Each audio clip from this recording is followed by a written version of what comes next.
interest in human genomic variation, adaptive significance, and impact on differential death risk. His research also involved the study of genetic history of Middle Eastern and Asian populations and their implications on natural selection and local adaptation in populations inhabiting extreme environmental conditions. Dr. Muthukrishnan, please. Thank you, Professor, for introduction. I'm very blessed to be here in this holy city of Lord Shiva and a very prestigious institution. Thank you for this wonderful opportunity to the organizers, especially Professor Nyan. So I started my journey as a researcher from CFSL Kolkata and continued with CCMB under the guidance of Dr. Thangaraj. This is my research journey, and I wanted to dedicate my talk to my gurus, Dr. Ikramul Haq, Dr. Thangaraj, and Professor Kirishir. I dedicate to you, my gurus. Thank you very much. So to begin with the talk, so far, like we have seen in a couple of talks, like how the ancient population movements and what selection took place. So now we're going to see what this selection did to us. What did this selection shaped the human diseases. So for this, I'm going to talk about the ancient genetic adaptation of an Arabian Peninsula population. Before getting into the talk, a brief intro of like what a Middle East and Arabian Peninsula.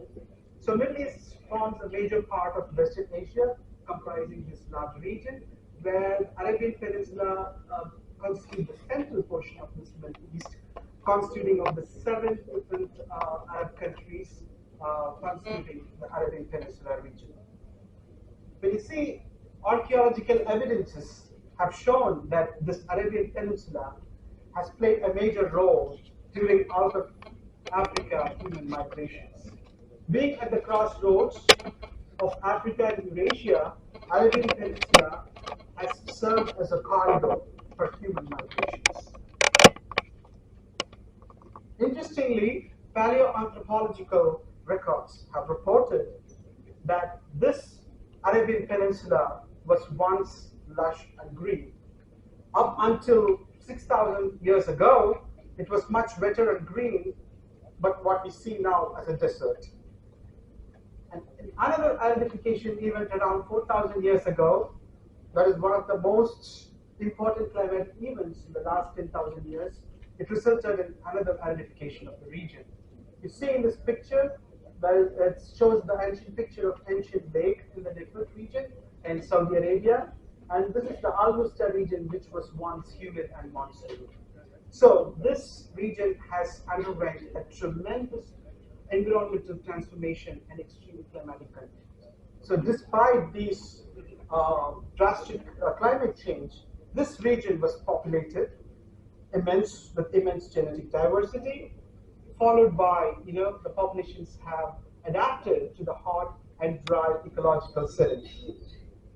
So now coming to my study population. So I studied the populations who are residing and the origin of state of Kuwait. So to give a brief intro about Kuwait, it's oil-rich Arabian Peninsula country, and it served as a trade outpost between Mesopotamia, India, and Africa. And post-oil boom, there has been like a lot of people inflow, admixture, and resettlement that took place. And like their ancestry could be traced back to Saudi Arabia, Persia, Bedouin, and some from Africa. Accordingly, these population has been like subgrouped into 3 groups as Saudi Arabian ancestry, Persian ancestry, and Bedouin ancestry. So what does the genetic diversity of this population look like? This is a PC plot based on the haplotype sharing between the populations. If you see this panel as the Kuwaiti population and the others are like the reference population from Africa, Middle East, and Europe, and East Asia. So if you see, we can see a tremendous diversity within this Kuwaiti population, within these 3 subgroups, The further they are forming like around like 8 to 9 subclusters. So they are highly diverse and they demonstrate a distinct genetic heterogeneity. So in this background, we performed genome-wide selection scan on these populations. Our data set consisted of like around 583 individuals. They were genotyped under Illumina Q Express arrays for 730,000 SNPs. On performing a standard QZ method, we got around like 662 plus SNPs, on which we conducted two populations, the selection step, IHS and LLRS. Further, we combined this data set with the publicly available data set to get the representatives from Europe, East Asia, and Africa from 1,000 genome fist data set. And we ended up with around like 661 SNPs, on which we conducted another couple of statistical tests to study the selection. So why these 4 different selection tests, and what are these tests? So these different statistical tests, they measure deviation from expected linkage disequilibrium and homozygosity and population differentiation distribution across the genome. And these tests have different statistical power to detect signatures of slightly different selection, that is complete versus incomplete, and they also like sensitive to time of selection. So by using this comprehensive integrative approach, we were able to make a thorough integration of the genome to get genomes like selection signatures. So with this, we got a list of candidate regions that could have been possibly evolving under not-neutral evolutionary forces. So on performing these 4 different statistical tests, like we combined them, all the results, and we filtered to have only common top 8 SNPs, and we ended up with 385 SNPs under selection using a threshold of like for IHS it is like greater than or equal to 2, while for the other 3 tests like greater than 0. So what next level is to see what is the alternate allele frequency of these 385 common SNPs. As expected, the alternate allele frequency in Kuwaiti population is high comparing to other global reference populations. So in this background, we further proceeded to perform a window-based screening. So first, we wanted to see the genomic locations of these 385 selected SNPs. And also we speculated that if the selective sweeps in the Kuwaiti population defines the deviations of mutual expectations, then they are expected to cluster within the small number of haplotypes. So what we did was like we performed 100 kb window analysis, which with the criteria of each window should have at least one SNP that is under putative selection. So by that we got around like 220 windows of 100 kb segmented length.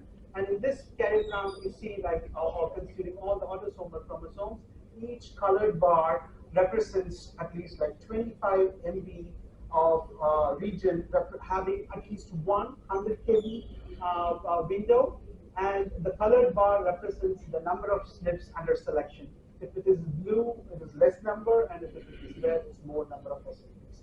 So further to see whether these genomic region has any functional implications, what we performed, like we collected all the genes in the region, which is about like 379 genes, and conducted gene ontology enrichment analysis. Unfortunately, there were no significant results for any of the molecular functions in cellular components. So after this, we wanted to check like, is that any specific haplotype we find anything interesting? So we did a thorough like manual curation of these regions, and we ended up in seeing an interesting 400 kb region constituting of 7 selected SNPs. And if you see any of the functional element in this 400 kb region, we saw that it encompasses a single gene, poly-ADP ribosyl transferase 1, a gene TNKS or like telomerase gene, And in this line plot, you see that like all the test scores are plotted for these 7 SNPs.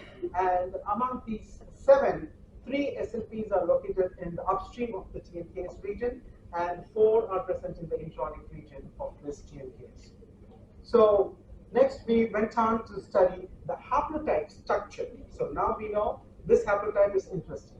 So how this haplotype structure, whether all these SNPs are in linkage disequilibrium? Yes, indeed. We saw that like one particular haplotype, which is alternate frequency, alternate alleles for all these SNPs. And what is their frequency in the Kuwaiti population?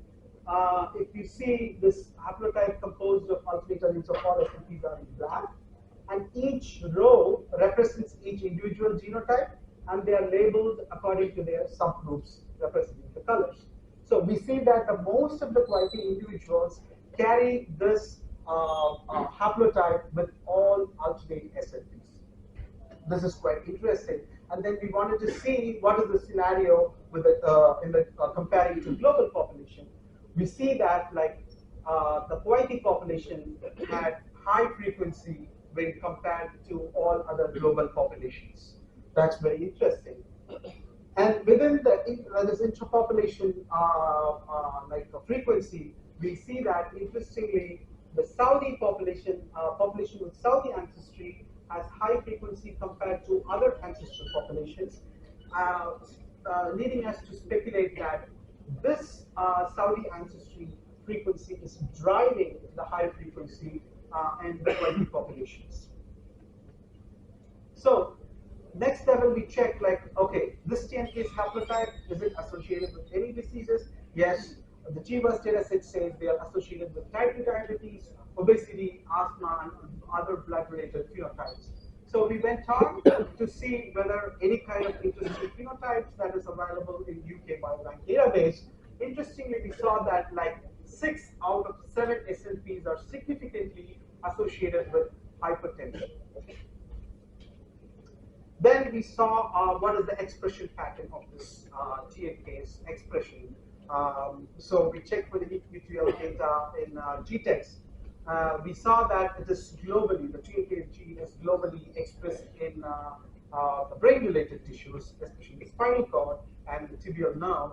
So biologically, if you see the spinal cord along with the brain structure and the peripheral nervous system, it maintains the sympathetic neuronal activity, which is very much involved in metabolic disorders that is associated with hypertension. So based on this, the upregulation of TNKase gene influences somehow in the metabolic process. So based on which genotype a person carries, it upregulates in either the spinal cord or the tibial nerve. So why this metabolic disease-inducing gene is selected in the Kuwaiti population? Yes, probably the harsh environment is pushing the selection. So how? There is a hypothesis that an active metabolism and high blood pressure stimulate the sympathetic nervous system's fight, flight, or freeze response, favoring the survival in the harsh environments. So for example, like hunter-gatherers, they always keep them mobile, like hunting, so they wanted to have a high blood pressure to keep up the fight, flight, and freeze system response. So this gave an advantage to the nomadic fur-bearers of today's Kuwaiti population, and it offers an advantage. But it is detrimental to present-day population. You see, according to WHO, there has been a tremendous percentage of obesity in Kuwaiti population next to the United States, and most of the death occurring due to non-communicable diseases is cardiovascular diseases, which is about 41%. So post-oil boom, the current generation has moved to a sedentary lifestyle from the mobile and in the hot, scorching environment. They moved to sedentary living, always air conditioning, consuming caloric food, but the gene remained the same. So it is showing its own activity, keeping them hypertensive, which is leading to other health comorbidities. So in summary, we see that the genetic adaptations protected the nomads of the Arabian desert from health-associated effects, that is with food scarcity and hot weather, and the past adaptive trends may have further predisposed the Squatty population at the genetic level to a particular diseases. The genetic adaptations, once considered to be the key survival of nomadic Arabic society, which has won out their welcome and contribute to the negative health effects experienced by their descendants. So overall, this interesting mechanism by which the TNKase haplotype conferred a fitness advantage and how the same haplotype predisposed to metabolic disease remain fascinating, and it's a beginning for the future studies. It can be applied to any of our Indian population, which has transformed in the lifestyle and environment tremendously. So this was published in 2020 in GBE, and I thank my lab back in UB and from the Smart Diabetes Institute. Thank you very much. I'm happy to take questions.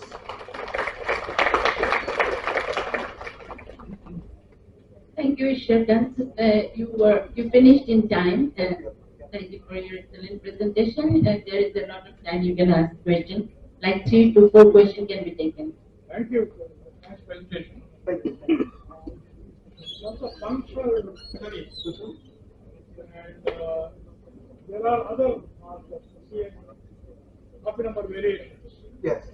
Okay, rare variants. Yeah.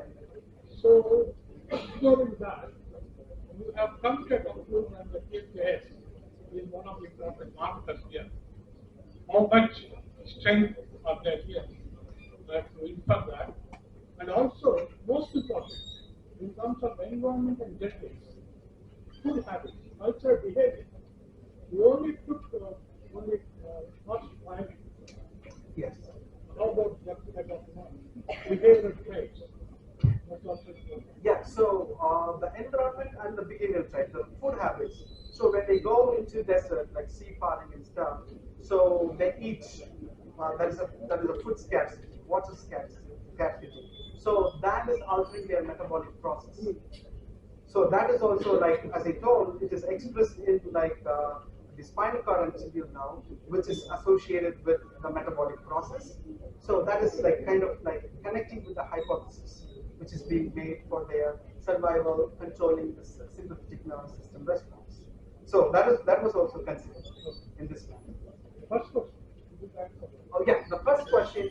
So this is like we are limited to the available genotype data set, and then we ignored the copy number variation because like that is a bit tricky for in terms of the selection. And like if we have the whole genome and we can kind of go to the next level of high resolution analysis to see, and also like to check for the neutral expectations, it's a bit difficult the technique wise. So we would be happy to see it as the tools develop. Yes, Professor. The inferences that you're making are essentially from high-density microarray data from the general population using statistical tests of selection, etc. Yes. And we have identified a particular haplotype that probably is associated with metabolic syndrome. Are you right now, or has anybody done any case-controlled kinds of studies that implicated this particular haplotype? No, not yet. So I was trying to continue with that because like this particular institute has a big collection of data for studying diabetes and obesity and stuff. So for some reason, like I was not provided of any of those diverse data set, and unfortunately I could not proceed with that.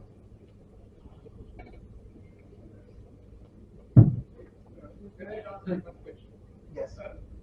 What do you think in the evolution perspective in future, if this haplotype is